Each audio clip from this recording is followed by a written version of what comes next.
Hola, ¿qué tal? Muy buenas noches, bienvenidas, bienvenidos a un programa más de Contacto Legal, el programa de la Facultad de Derecho de la Universidad Continental y de la Universidad.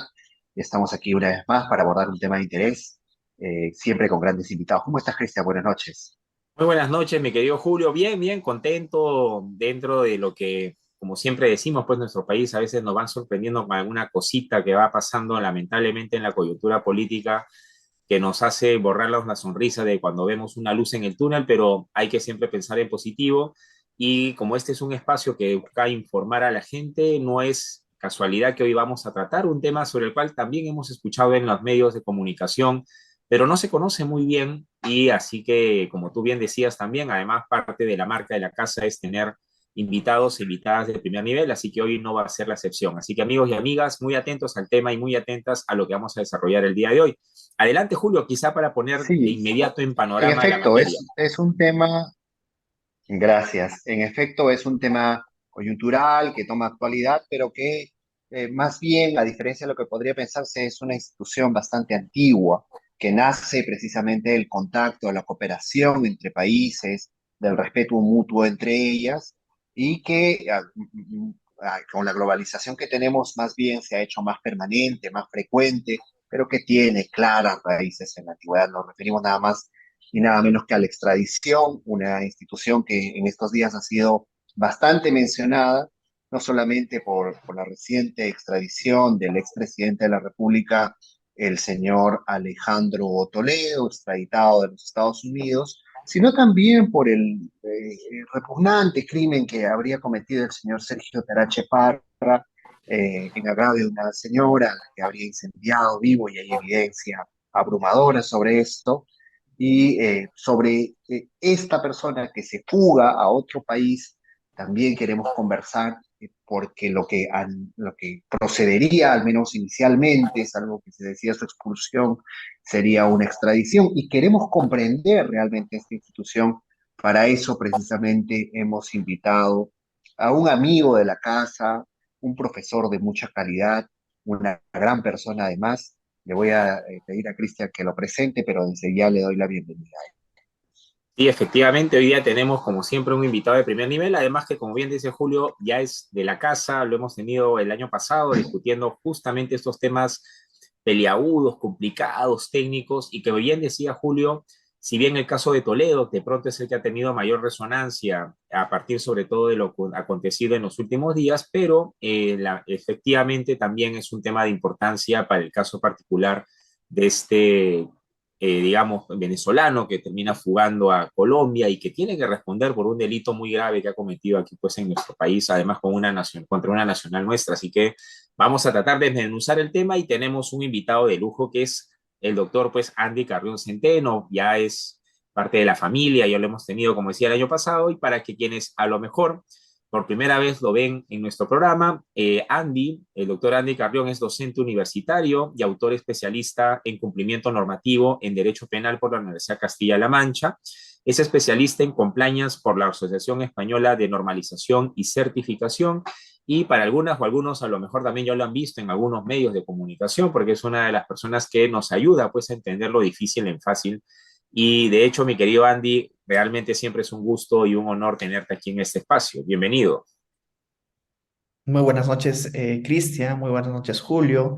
Muchísimas gracias antes que nada por la presentación y también agradecer a todos los que se han conectado en este ya prestigioso programa y encantado siempre de acompañarnos. Muchas gracias, Andy. Siempre hacemos en este programa, pues, para que nuestro público, que algunos o algunas ya están más, digamos, duchas en el derecho, pero también tenemos personas que se quieren enterar de estos temas tan complicados a veces. Así que vamos a pasar por primero el marco teórico, ¿no? ¿Qué cosa es la extradición? ¿Qué presupuestos, requisitos o condiciones hay que cumplir normalmente? Obviamente hay casitos particulares, luego en tratados y demás, pero para entender un poco de qué estamos hablando cuando hablamos de la extradición, de pronto qué cosa es, qué presupuestos, requisitos o condiciones se piden, y esta diferencia que es importante para lo que vamos a desmenuzar más adelante entre extradición activa y extradición pasiva. ¿Nos podrías ilustrar un poco al respecto, por favor? Por supuesto, Cristian, más bien agradecer nuevamente por la invitación que ustedes me han cursado y como dices, pues yo también ya me siento de la casa, ¿no?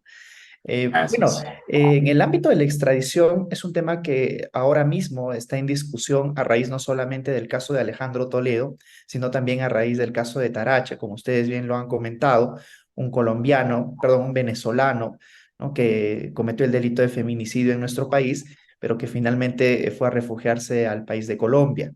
Y lo mismo también sucedió con el caso de Alejandro Toledo, ¿no? Quien ha sido imputado por diversos delitos, entre ellos el delito de colusión, así como el delito de lavado de activos, y que finalmente también fue a refugiarse a Estados Unidos con la esperanza de que estos países no extraditen a estos personajes a nuestro país. Y ahí viene precisamente el término de extradición, ¿no? Porque el término de extradición es en el ámbito internacional un mecanismo de cooperación judicial, siempre en el ámbito transnacional, en virtud del cual eh, se realiza un pedido formal para que un Estado, el Estado requiriente, entregue al NACON nacional a través de un mecanismo propio o un proceso propio que se denomina precisamente mecanismo de cooperación judicial.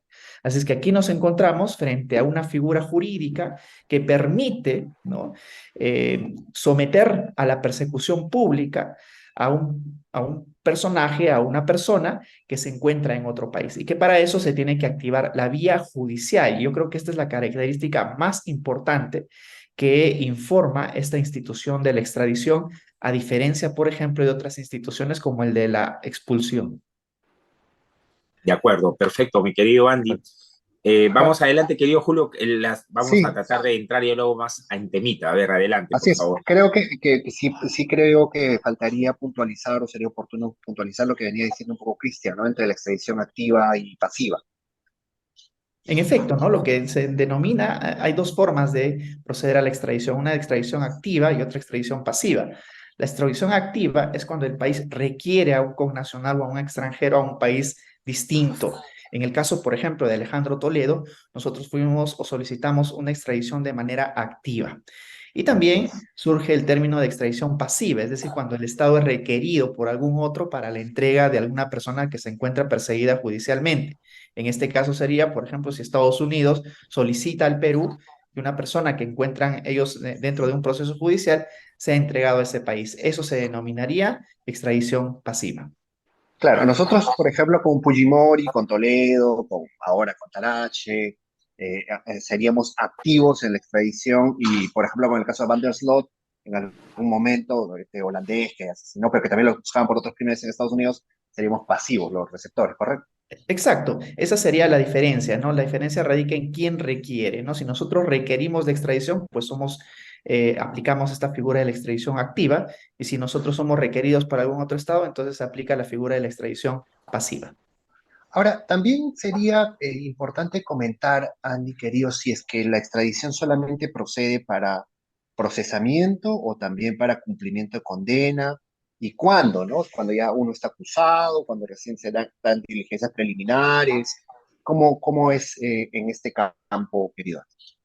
Esa pregunta es muy importante, Julio, porque incluso la defensa del expresidente Toledo arguyó en Estados Unidos de que al no encontrarse la investigación en Perú en un juicio público, entonces esta etapa impedía que él sea extraditado a nuestro país. Es decir, en buena cuenta sostuvo que al no estar avanzado el caso, no procedería a la extradición.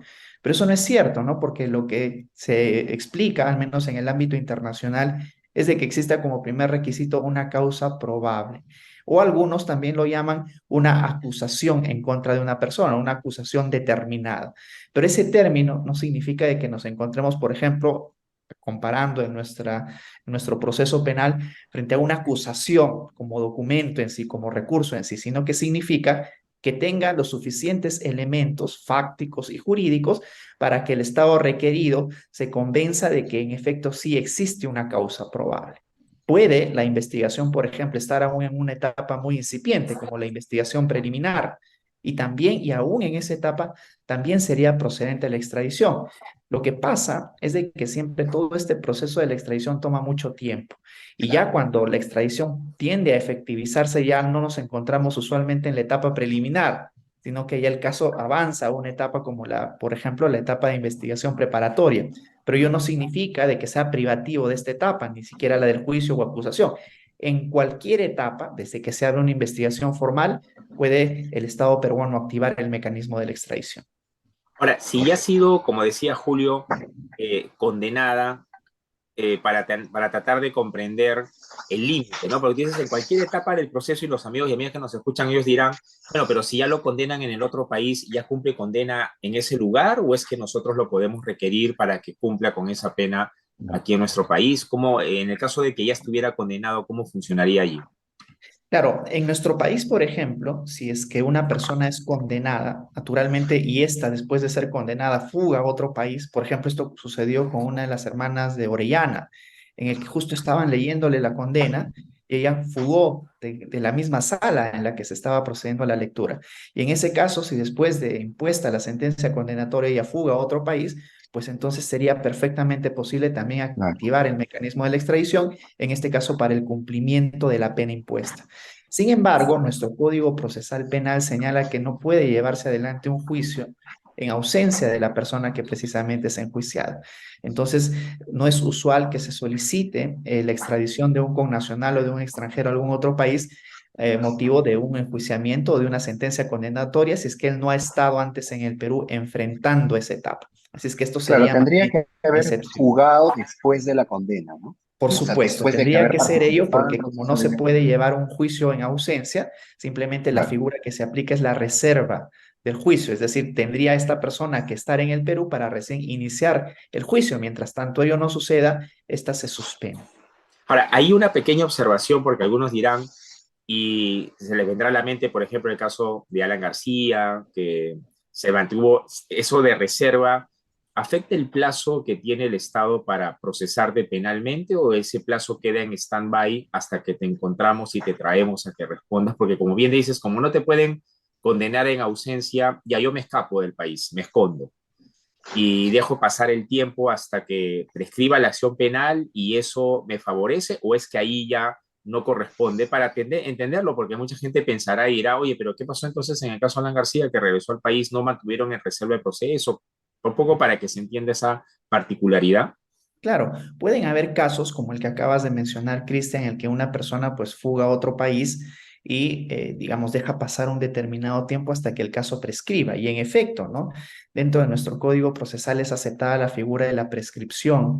Uh Sin -huh. embargo, cuando ya se inicia la investigación, este plazo de prescripción tiene que suspenderse por un plazo máximo relativo al máximo de la pena, por ejemplo, ¿no? Si, por ejemplo, tenemos un delito cuya máxima sanción es de 10 años, y luego han pasado 5 y a los 5 se fuga a este país, pero justo esos 5 años se inicia la investigación, pues esos 5 años tienen que suspenderse la prescripción por el plazo de 10 años más, con lo cual muchos de los delitos serían en rigor casi imprescriptibles, más aún cuando son delitos graves, ¿no? Imagínate tu delito de colusión, delito de lavado de activos que pueden llegar hasta los 15 años de pena privativa de libertad. Entonces, para que prescriban, de alguna manera tendría que pasar, si es que ya se ha iniciado la investigación, alrededor de 30 años o 25. Es por ello que en su oportunidad se dejó entrever de que los múltiples recursos que interponía Alejandro Toledo en Estados Unidos buscaban no solamente dilatar, sino que esa dilatación se pueda materializar en una prescripción de sus casos. Sin embargo, Correcto. haciendo un cálculo de esa prescripción, pues estos no prescribirían sino hasta el año 2030 aproximadamente. De acuerdo, muy bien. Bueno, Bueno, ahora, eh, sí, dale, Julio, por favor, no, adelante. prosigue, prosigue. Ahora, y entrando un poquito a los supuestos de extradición, porque a veces uno piensa que el Estado tiene el derecho, entre comillas, o la obligación de juzgar a los suyos y que no extradita más que si se trata de extranjeros. ¿Cómo funciona esto? Es decir, la extradición activa y pasiva, el tema de que sea nacional mío no significa que no esté obligado a extraditar a un nacional mío para que sea juzgado en el extranjero o solamente puedo extraditar extranjeros que están en mi país y para que respondan penalmente los mando al país que los requiera. Hay un tema allí vinculado al tema de la nacionalidad, solamente extranjeros, también nacionales, y en ambos sentidos, en la extradición activa y pasiva. Porque lo pregunto porque además queda también esta sensación de la protección diplomática, que es una categoría jurídica que se supone que el Estado nos tiene que proteger cuando vamos a ser, por ejemplo, eventualmente procesados en otro país. y por eso nos enteramos cuando un peruano, por ejemplo, hace algunos años atrás, fue encontrado traficando droga en Malasia, y en Malasia esto implica pena de muerte, y esto suponía que el Estado tenía que garantizar que en ese proceso penal que eventualmente se le siguiera no se le vulneraran derechos. Y eso puede generar el tufillo de que nosotros no debemos extraditar solo a los nacionales nuestros, sino solo extranjeros. ¿Funciona eso así o es independientemente de la nacionalidad que proceda a la extradición? Bueno, el principio es de que este mecanismo debe de funcionar independientemente de la nacionalidad que se ostenta, pero no es un secreto de que siempre existe una tendencia, al menos en el ámbito casuístico, de que la extradición más bien es aceptada cuando se va a extraditar a una persona que no es un nacional. Sin embargo, la tradición norteamericana ha cambiado todo ello y la tradición mexicana, porque ustedes observarán de que hay muchos grandes narcotraficantes mexicanos que han sido extraditados, por ejemplo, a Estados Unidos, aún a pesar de ser mexicanos, ¿no? Y donde teóricamente no debería de proceder al menos este tipo de extradiciones. Pero a lo que se refiere es básicamente de que se prioriza el convenio bilateral que tienen los tratados internacionales básicamente entre estados. Ese es el punto más importante, porque nadie se niega, por ejemplo, cuando Estados Unidos siempre requiere a una persona, así sea nacional o no nacional. Así es que esos tratados yo creo que es lo que debe de priorizar, pero siempre la tendencia es de que no se extradite cuando uno es nacional. Es más, esta discusión, Cristian, se está dando en el caso de Evo Morales, porque él está siendo investigado por una fiscalía en Puno y ha sido requerido para que brinde sus declaraciones de descargos respecto a un delito que se le imputa. Y la pregunta que se formuló ¿puede ser extraditado, por ejemplo, Evo Morales siendo nacional boliviano, ¿no? Y el Estado boliviano podría de alguna manera extraditarlo a nuestro país? Pues la respuesta es, yo creo que no. O sea, no hay una respuesta matemática. Primero porque en el gobierno se encuentra su partido y siempre es el Ejecutivo quien finalmente toma la decisión de extraditar a alguien. Y ese ejecutivo pues impediría que así el Poder Judicial decida que sí es extraditable, el ejecutivo finalmente se opondría a esta medida. Así es que tenemos precisamente que evaluar este ámbito de la extradición no solo de la mano de los tratados, sino también de las políticas internacionales. A eso quería llegar antes de darle el espacio a Julio, que sé que tiene una pregunta muy buena también para que nuestro público se informe. O sea, ¿no es en realidad como un proceso judicial en donde la política no debería o no tiene cuota de injerencia, sino que en la extradición la política sí puede jugar un papel clave? Es decir, a pesar de la gravedad del delito, a pesar de las motivaciones válidamente que puedan existir desde el Estado que lo requiera, desde el punto de vista legal o jurídico, el Estado requerido podría, por cuestiones netamente políticas que nada tengan que ver con la conducta delictiva que está de por medio, negarse a extraditar a esta persona, ¿no? Y eso es un dato interesante porque uno piensa que todo es judicial y lo que, digamos, protege el ámbito judicial es mantenerlo lejos de la política, pero aquí no Claro. pasa eso, ¿no? Por supuesto, siempre en el ámbito de extradición tenemos dos vías que se tienen que dar consecutivamente. Primero es la decisión o la evaluación judicial, es decir, es el Poder Judicial quien en base a la causa propuesta por la Fiscalía decide si existe una causa probable o si no existe, por ejemplo, algún tipo de persecución política. Ese es el Poder Judicial. Y luego, finalmente, es siempre el Poder Ejecutivo como segunda y última medida quien decide finalmente si a pesar de que el Poder Judicial ha señalado de que si es extraditable, no decida de esa forma. Es por ello que, como tú bien señalas, depende de las políticas o de las políticas públicas propias que implemente el Estado y de qué tipo de gobierno existe, ¿no?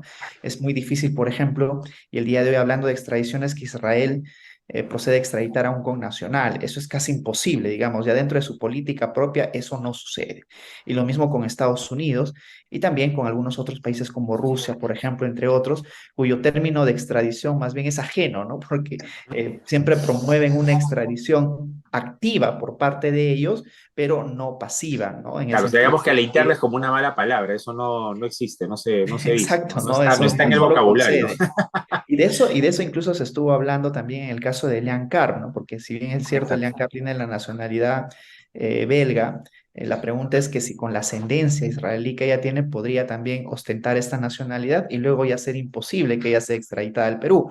Porque ojo que en su caso también existe ya un pedido de extradición vinculado al caso de Coteva, que está todavía en ciernes en Estados Unidos, evaluándose por parte de la Fiscalía a ver si promueve esa extradición en contra de ella y también en contra de Alejandro Toledo, pero de un caso distinto como el de lavado de activos vinculado a Ecoteva. Pero digamos que eso entonces finalmente está vinculado a lo que quiere hacer el Estado con sus connacionales y con motivo de eso los tratados internacionales que firme en consecuencia, porque puede hacerse algunas reservas, ¿no? Que extradir a todos los que quiera siempre y cuando sean de un país o de una nacionalidad diferente a la nuestra, ¿no? Por ejemplo. O sea, ya entra también un poco en el terreno de lo que quiera hacer el país, ¿no? Claro, quiere hacer el país como política permanente o también como política coyuntural, porque tenemos por un Claro. lado también una política apuntalada por la Haya, por ejemplo, en nuestro caso, ¿verdad? Sin embargo, puede cambiar. Una cosa es, por ejemplo, extraditar a un connacional con el gobierno de Castillo y otra cosa es con el gobierno de Boluarte o con Fujimori. Siempre Claro. dependemos de la tendencia que tenga el gobierno de turno a efectos de que finalmente se proceda a una extradición. Está íntimamente vinculada con la política, qué duda cabe de ello. Claro. Incluso uno de los elementos más importantes, corrígeme si me equivoco, es justamente que se analiza jurídicamente, al menos en la mayoría de países, si es que la causa extraditable es o no un delito político o una persecución política, ¿correcto? Por No sé si supuesto. podrían desarrollar eso. Y de hecho, existe un principio que es el de la doble incriminación, ¿no? Que es el Correcto. delito por el cual uno requiere la extradición de esta persona debe también ser sancionado en el país requerido. Por ejemplo, si tiene que ser el delito de lavado de activos, que es por el cual se le quiere extraditar a Toledo, no solo sancionado en nuestro país, sino también en Estados Unidos. Pero esa doble incriminación implica también las garantías necesarias para que no se conceda la extradición frente a una persecución arbitraria, por ejemplo. Y ahí tiene que ver que la causa es probable, es decir, que sí existen suficientes elementos que relacionen al extraditable con la comisión del delito y que no se trate, por ejemplo, de una imputación vaga, gaseosa, que podría traslucir más bien una persecución política. Claro. Ahora, en cuanto al procedimiento, querido Andy, porque nosotros lo que vemos, y como bien has comentado también tú, el procedimiento parece ser muy largo, es muy lato. Entonces, de pronto, si es que sabemos bien de qué va, porque entendemos que participa el Ministerio Público, incluso la fiscal de la Nación dice que es la representante máxima en materia de extradiciones en el país y por eso que ha ido a recibir a Alejandro Toledo, lo que los medios han criticado mucho, porque no a todos los extraditados, pues ella va, pero ha ido en este caso, participa también el Poder Ejecutivo a través del Ministerio de Justicia, ¿no? Participa el Poder Judicial a través de la Corte Suprema. Entonces, ¿cómo va el procedimiento? ¿Cómo se entremezcla? Para de pronto poder ir entendiendo por qué es tan delicado, por qué es tan dificultuoso, ¿no? Bueno, lo tedioso y digamos siempre los marcos dilatorios que existen en este procedimiento de la extradición se da precisamente en base a lo que mencionaste, el número de instituciones que participan dentro de este procedimiento. No solamente participa la fiscalía, por ejemplo, postulando un caso concreto, una causa probable en contra del extraditable, sino que esto tiene que ser dilucidado en la Corte Suprema.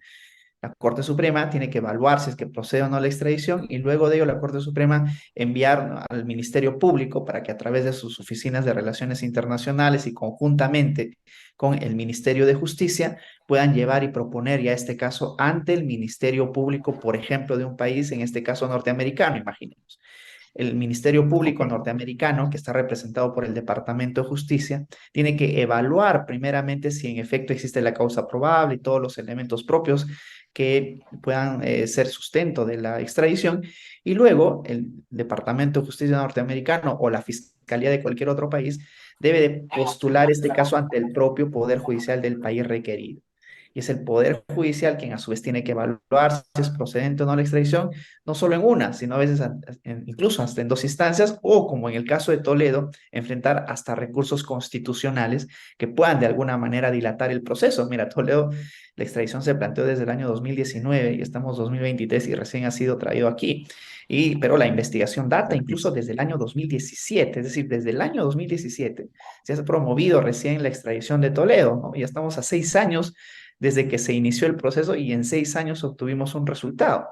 Así es que es altamente probable siempre en todos los casos vinculados a la extradición de que los tiempos sean muy extensos, ¿no? No es usual que sean cortos y es por eso que en ocasiones se trata de recurrir más bien a la figura internacional de la expulsión antes que la extradición, porque en la figura de la expulsión ahí sí no participa, por ejemplo, el Poder Judicial del país al que se Claro, requiere. Es únicamente una decisión del Ejecutivo por violar normas migratorias y ponen al extraditable o al requerido en la frontera y es mucho más fácil llevárselo del país a otro que está, lo está requiriendo. En el caso de Orellana, por ejemplo, fue así, ¿no? Orellana, ustedes claro. sabrán este megacaso de organización criminal y de lavado Ujú. de activos, él se refugió en Colombia. Y los colombianos lo identificaron con ayuda de la policía peruana y lo expulsaron. Lo detuvieron para expulsarlo.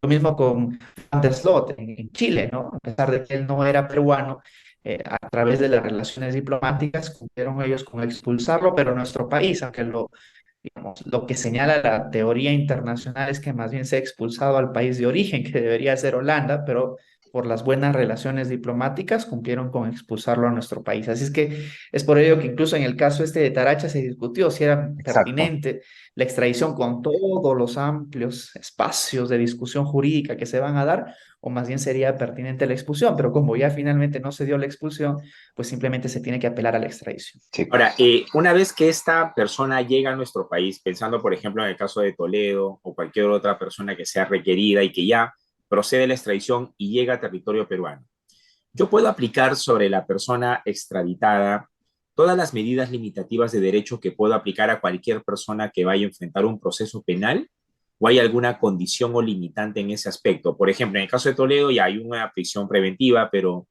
esto es así, tengo esa discrecionalidad que normalmente tengo para cualquier caso en el que yo evalúe medidas limitativas de derechos, o hay alguna limitación por el hecho de que la persona ha sido extraditada. No existe alguna limitación, es más, la extradición puede aplicarse incluso en contra de personas que no han obtenido una decisión en su contra de una prisión preventiva o detención preliminar, ¿no? Por ejemplo, existen juicios en los cuales quienes lo enfrentan no están bajo una medida coercitiva y lo que puede hacer el Estado tranquilamente es solicitar a sí mismo la extradición.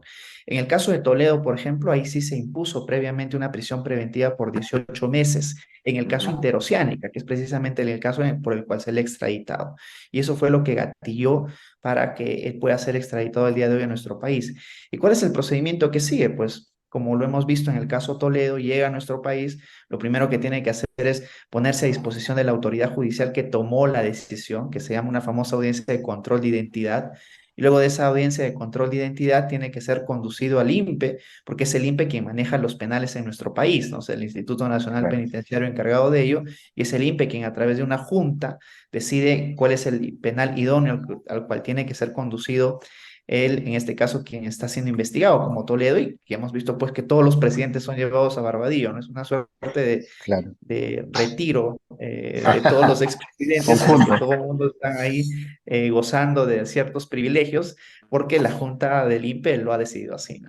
Ahora, solamente para precisar lo de la prisión preventiva, algunos amigos y amigas dirán, oye, pero toda persona que ya ha sido extraditada debería tener aquí en el Perú esperándole una prisión preventiva, porque una de las condiciones para dictar la prisión preventiva es peligro de fuga, pero qué mayor evidencia de peligro de fuga que has tenido que requerir un procedimiento de extradición para traer a esa persona y que responda ante la justicia peruana. Eh, ¿Cabría la posibilidad o no habría cierta incoherencia en traer a una persona, extraditarla y no imponerle una prisión preventiva para que enfrente el proceso penal, sino alguna otra medida menos invasiva, digamos, o de mayor injerencia en la libertad personal? Porque claro, es un contrasentido, te has ido del país y he tenido que tocarle 20.000 puertas para que por fin estés aquí, pero te vas a enfrentar el proceso penal, digamos, con una comparecencia restringida, o es que, digamos, por coherencia, te extradito y la prisión preventiva te está aquí esperando porque, bueno, ¿qué garantía tengo de que no te vas a volver a fugar? ¿Cómo se maneja esto, no? Porque, digamos, lo regular sería prisión preventiva en todos los casos o no, no necesariamente. No necesariamente esto tiene que ser evaluado de manera individual. Ahora, la prisión preventiva, como tú bien has dicho, tiene como presupuesto el peligro de fuga. ¿no? Que existe un peligro de fuga fundado, concreto, efectos de imponer esta medida gravosa dentro de las limitaciones de un derecho fundamental como el de la libertad. Sin embargo, lo que se debe señalar es de que en estos pedidos de prisiones preventivas, ya en el caso específico de Toledo, no hay un peligro de fuga, sino hay un riesgo real de fuga, o sea, se fugó de Claro, hecho, o sea, ya no claro. hay ningún peligro, Claro. ¿no? Ya está consumado, digamos, el riesgo de fuga. Y es por eso que para él, por ejemplo, va a ser muy complicado que estando aquí en el Perú pueda sostener una revocatoria de la prisión preventiva por una menos gravosa como la detención domiciliaria o incluso la comparecencia con restricciones, porque lo primero que va a decir la fiscalía es que hay un peligro real de fuga, aún él está en su domicilio. De Claro, hecho, no antes se de requiere ser un mismo, adivino de lo que puede pasar, ya pasó. O sea, claro, ya Pero, pasó, ¿no? Él mismo ha consumado esa fuga. Es precisamente lo que ahora va a intentar impedir que se ejecute el Estado peruano. Yo me imagino que la defensa de Toledo de todas maneras va a tener que implementar un recurso de revocatoria. De hecho, su defensa ya lo ha anunciado, pero al menos en el plazo inmediato veo muy pocas expectativas, muy pocas perspectivas de que esto sea amparado por el Poder Judicial, más aún cuando ha tenido que pasar tantos años con todos los recursos que él ha implementado en Estados Unidos, ¿no? Con los múltiples recursos, no solamente que es su derecho, sino dilatorios en rigor para que no sea trasladado a claro. nuestro país. Pero no es un supuesto negado brindarle una alternativa distinta en otros casos, no igual de Toledo, pero por ejemplo una persona que sí es muy mayor de edad y se le ha Por extraditado, supuesto, se le puede poner una no, medida no hay distinta, ningún o por ejemplo inconveniente para que se le la pueda dar una extradición detención domiciliaria, ¿no? Hay procede, requisitos como el tener claro, ser mayor de 65 años, una enfermedad grave. Es por eso que la defensa de Toledo decían que había tenido cáncer, ¿no? Pero que luego por arte claro, de claro, magia no sé cómo se curó y el cáncer no estaba ahí. Entonces, lo que trata de hacer la defensa es justo cumplir con esos presupuestos para que él pueda, en lugar de la prisión preventiva, gozar de una detención domiciliaria. correcto, correcto. Ahora, sabemos que la extradición también se autoriza, esto se hace muy conocido, se ha popularizado, de que la extradición se autoriza solo para cierto hecho, solo para cierto accionar, ¿no? Y hay que hacerlo caso por caso. En el de Fujimori fue paradigmático, fue muy conocido, y en el caso también de Toledo ha sucedido esto, ¿no? Que lo han extraditado únicamente para una situación. ¿Por qué pasa esto, Andy querido? ¿Por qué no lo devuelven bueno, el país se hace cargo de los procesos que tenga en su contra, ¿no? ¿A qué obedece esto? Es que justo lo que ahí se intenta impedir es el uso arbitrario de esta figura jurídica internacional para la persecución política. ¿Por qué? Porque el análisis de la causa probable y lo que discutimos hace un momento de que el Poder Judicial del país requerido tenga que estar seguro de que en efecto aquí se trata solo de una persecución judicial y no política, es que se restringe el juzgamiento o el sometimiento a investigación únicamente por los hechos que accedieron a extraditar. Y que una vez que sea extraditado se evite de esa manera el abuso, el uso arbitrario de esta figura para empezar a juzgarlo, pero ya no por un delito, sino por muchos otros, ¿no? Es por ello que siempre en el ámbito internacional se tiene que solicitar una ampliación por la extradición, ¿no? Por los delitos que eventualmente la fiscalía vea por conveniente deba de ampliarse en el país. Fujimori, por ejemplo, fue extraditado por un delito concreto, el de lesa humanidad, pero luego tuvieron que ampliar a medida que iban recabando muchos más indicios para poder juzgarlo por otros delitos. Sin esa permisión sería imposible hacerlo en nuestro país. Y ahí hay algo que Claro, advertir, ¿no? Por ejemplo, porque en el caso de Alejandro Toledo, él fue extraditado por el caso Interoceánica y no fue extraditado por el caso Ecoteva. Sin embargo, el caso Ecoteva ya está iniciando la etapa de juicio oral y están llevando adelante este juicio. Entonces, jurídicamente, eso puede ser quizás aprovechado por la defensa de Toledo y sostener que sí, en efecto, se trata de una persecución política, porque a pesar de que Estados Unidos todavía no aceptó extraditarlo por el caso Ecoteva, está siendo que ahí juzgado está en el juzgando. Perú. Y eso, en realidad, puede jugar en contra más bien del Estado peruano e impedir que Estados Unidos también lo extradite por el caso Ecoteva. Yo creo que se ha hecho un muy buen trabajo respecto al caso Interoceánica, pero a veces por sacar las cosas al caballazo quizás se mina ya este proceso regular jurídico que se siguió. ahora, hemos hablado de que el Estado requerido, digamos, de extraditar puede oponerse a pesar de todos los mecanismos judiciales que se hayan activado y todas las evidencias, entre comillas. Al final, por cuestiones políticas, el Estado requerido podría decir no, no te lo voy a mandar. Pero también otra de las razones podría ser que en el Estado requerido no se van a garantizar sus derechos en el proceso penal que se le va a seguir. Por ejemplo, me viene a la mente el caso de esta persona de nacionalidad china que por la pena de la cual podría ser sujeto pasivo, que era la pena de muerte, el Estado requerido podría negarse a acceder a la extradición o porque no hay garantías del debido proceso en el Estado que lo está requiriendo. Esto realmente funciona así porque es paradójico, ¿no? Es decir, ya hemos hablado de que cómo la política puede intervenir en un asunto que en principio es estrictamente judicial, pero también está la otra cara de la moneda, que también podría negarse por estos elementos. ¿Eso es realmente así? ¿Cómo se sustenta esto? ¿Cómo se podría entender que pueden haber estos factores para resistirse o oponerse a extraditar? Existen muchos criterios y principios al momento de evaluar el pedido de extradición, no solamente por el Poder Judicial, sino incluso por el Poder Ejecutivo. Por ejemplo, que no se garantice la protección de sus derechos humanos. Tenemos muchos países en los cuales, por ejemplo, solamente por poseer droga, que son muchos de los países asiáticos, ya pueden ser ellos condenados a la pena de muerte. Entonces, por ejemplo, al no ser esa una de las penas que digamos, se inmiscuyan dentro del propio, la libertad propia de una persona y el garantismo que debe de circundar a ello, pues entonces es un criterio para oponerse más bien a la extradición. O si es que en algún país, por ejemplo, se observa que de manera general no se garantiza un correcto procesamiento dentro del marco constitucional, entonces también tendría la posibilidad el Estado peruano de oponerse a la extradición o cualquier otro Estado, ¿no? En base a que no se le respeten los derechos humanos. Yo creo que ese es uno de los principios básicos que se manejan dentro del derecho internacional, porque sin derechos humanos no podría haber ningún tipo de garantía, por más vinculado al delito que se encuentre esta persona que es extraditada.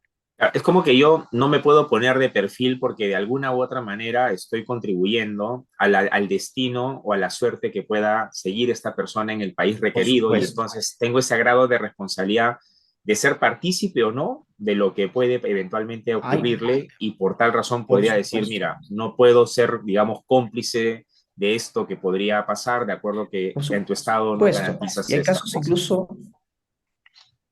Ujú.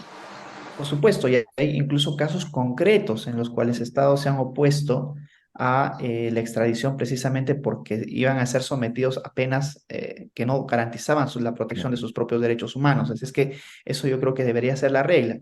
No obstante, también debemos de señalar que existen casos en los cuales más bien se cede a la presión del país que requiere al extraditable. Sin lugar a dudas, nadie se niega a extraditar a alguien que solicita a Estados Unidos, por ejemplo, por más de Un que poco, la pena que se le vaya a imponer a este extraditable vaya como por una pena de muerte, ¿no? un poco era ese el argumento también de Toledo, el que quería diseñar Toledo al decir que nuestras prisiones están sobreasignadas, que no se cumple una pena muy benigna, sino que ya él iba a morir en la cárcel. Un poco era ese el derrotero al que quería alcanzar, ¿no? Que la pena era finalmente infame, tortuosa, ¿no? Por supuesto, ¿no? Ese también es un argumento válido de quien se opone a una extradición, y es por eso que es básico analizar el principio de la doble incriminación, porque puede ser de que en efecto sea sancionado en otro país, pero que las penas sean exorbitantes o que no garanticen realmente el procesamiento de la persona. Ahí el Estado requerido también puede tener un argumento válido para oponerse a la extradición. Sin embargo, en el caso de Toledo fue muy evidente de que este no era el caso, ¿no? Sí, claro, claro. Bueno, muchas gracias, querido Andy. Sé que todavía tienes mucha pluma por desarrollar. Sin embargo, el tiempo nos queda más que preciso y contado.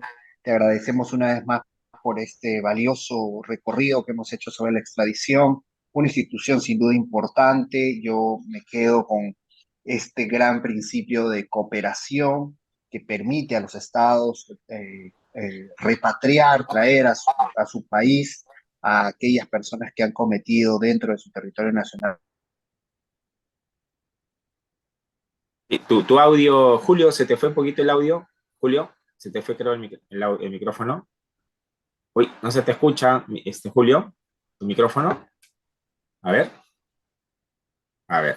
Bueno, mientras que Julio, que acá, como este es un programa en vivo, a ver, quizá Julio ahora.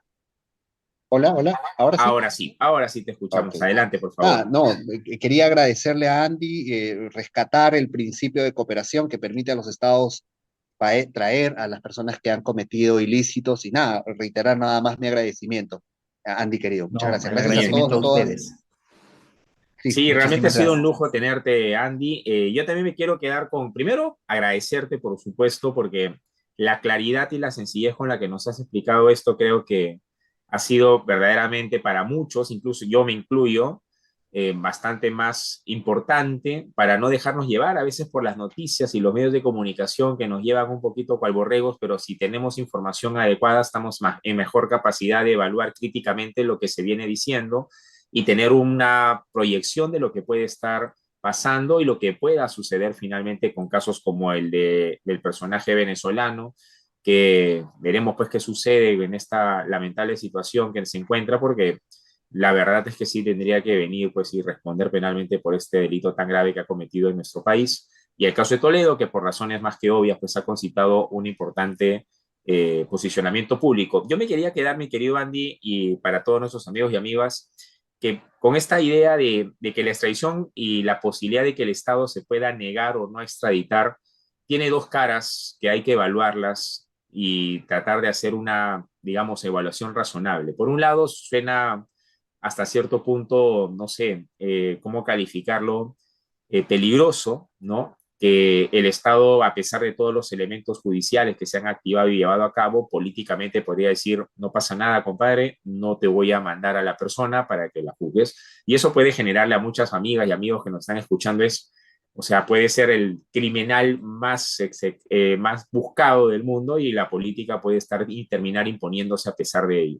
Pero ahí es la otra cara de la moneda, en la que los estados te pueden decir, no lo voy a extraditar porque no le vas a garantizar un adecuado proceso con todas las garantías o porque las penas que tienes contempladas al interior de tu ordenamiento no son penas que sean proporcionales, adecuadas en términos de las conductas delictivas que puedas estar requiriendo extraditar a la persona. Y eso es importante mencionarlo porque hay las dos caras, ¿no? Está el lado de la política que sí, seguramente nos puede poner la piel de gallina, pero también está el otro lado en el que es bastante importante que haya un Estado que se hace, entre comillas, como corresponsable de lo que pueda significar el destino de la persona que ha sido solicitada. Y eso creo que también es bastante importante tenerlo en cuenta. Por mi parte, solamente gratitud una vez más contigo, mi querido Andy, y quizá unas palabras finales ya para despedirnos de nuestro público. Por supuesto. Más bien agradecer nuevamente, Cristian, Julio, siempre la generosidad que tienen ustedes para invitarme, ¿no? La gentileza que han tenido y también agradecer a todos los que se han dado cita el día de hoy.